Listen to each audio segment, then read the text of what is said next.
Praise God. Odofo nyankopon show bebree nenso. Eya adomonti na mene wi na yete nkwamu. Awurade yese da wase bebree wo no kredi ho.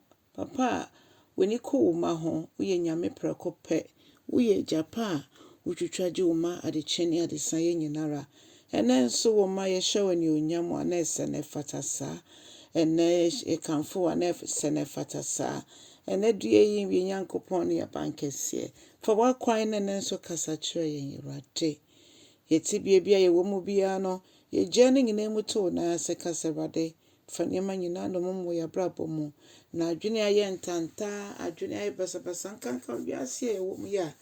Emu aye beje yi. Ora Yesu ye ne mo se nkwa na o ma wo nsa so a. Ade nyina wie peye. E de show din konkre ne onyam.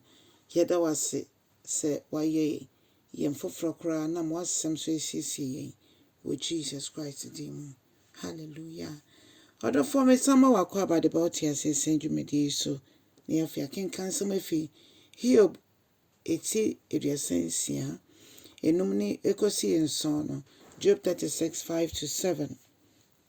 Of minti radia sem Erade eye kese nanso ombu obiare nimtiaye Awurade onyenyankopon no o tumi na o tumi wade nyina so no wo tumi ewo entiase ensumu odofum no enu ntina ense se ye twere yankasa ye entiase etwa se ye twere tiasefo nyankopon obrempon nyankopon no ono okasa bem na ohyenso agina no ono na sese de ho nyina to no so fi se ono nko a eno betimi aboa yem yenya nimdieɛ wɔ ne mu ono nko a eno betimi aboa yem ayetimi etintim wɔ ne mu onyame ye nyame no onyame eye kese. Hallelujah.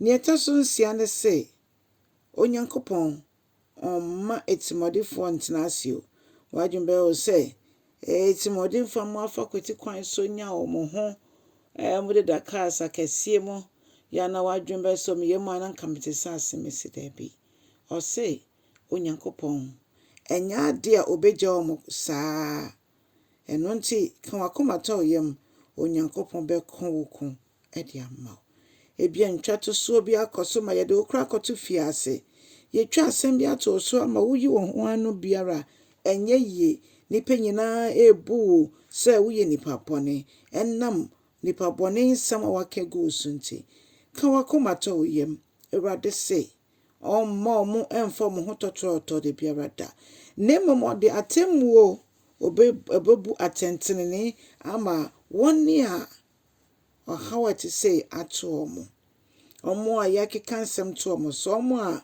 yedi sika esisi omo a ni chitafo nti ye omo nia ye treat omo basabasa onyame se obema na adoma ye kese Awurade se onyi nani emfi yen a ye ho ni asem wo ye innocent obibi ho a onyankopon se onyi nani mfiri wo so ebia sa brede ufo se onyankopon wante nenka Awurade wo he Awurade wo ye wo gidi se ne wo kan ye enokre eni nyina ye nokre Awurade se onyi nani emfiri yen so enti odofo obetena se adwendwen atete de aha wo ho no fa twere no ti asem no kan asem no to nyoma nyame asem ewo mu fa hyew ho den fa hyew ho nkrane emfa ho se aka minute baako aka donhwere baako na enim kwanse aba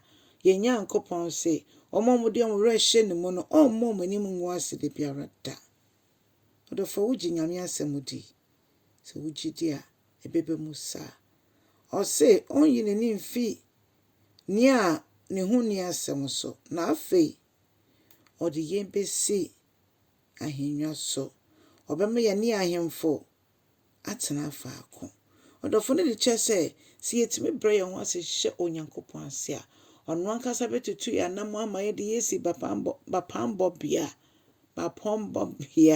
odofo twi ne mu odin se ye ne mma no ode yebesi bebi adehye nsoso ewo enu nti moma yembo ye bra se onyankopon emma a ɔde ne din ato yɛn ho so. Nyame bɔ yɛ din a na ne ɔakonkɔn efisɛ ɔgye yɛn di sɛdeɛ tie bi a yɛbɛdi nkonim. Sɛdeɛ ɔdi Hiob ho adanseɛ no.